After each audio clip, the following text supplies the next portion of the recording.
Silaa oduun gurguriiti. Gurra kee keessa tombu'iin oolee bulee beeka.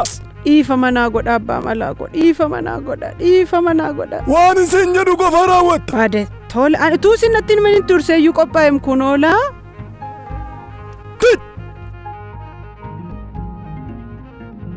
Biyyoo si haa nyaachisu. Yeroo itti saantima keessirraati furaanurra miti ani kanan jiru. Isarraa waan isin jedhu qofa raawwadhu. Tole maal isiniif rakkadhu abbaa malaa? Obboleessi kenni faddaan limachooftuun sun cidhi kee akkasiif bareedu barbaada yoo ta'e eeyyama koo fidittiin jedhi. Ayyama daldalaa? Maal banuufi abbaa malaa? Dunkaana banuufi moo abbaa malaa? Yakki isallee innumtiyyuun beeka.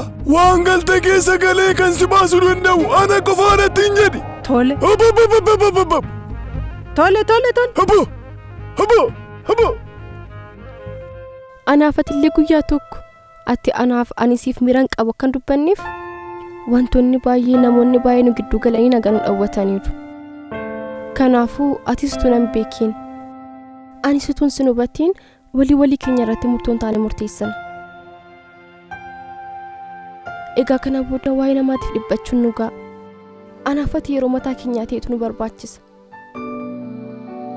Sirrii kee jette lillee. Namni dhibu guyyaa tokkollee karaa kana yaadeen beeku.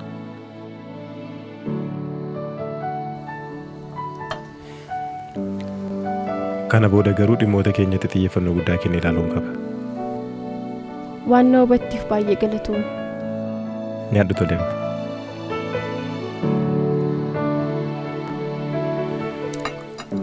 Maarree har'a maalidha oolmaan kee karoorri kee? Munaan dhufaa jirti. Manicha barbaanna jenneerra. Baay'ee gaariidha. Jabaadhaa. Tole egaa qoricha keessee fida. Baay'ee.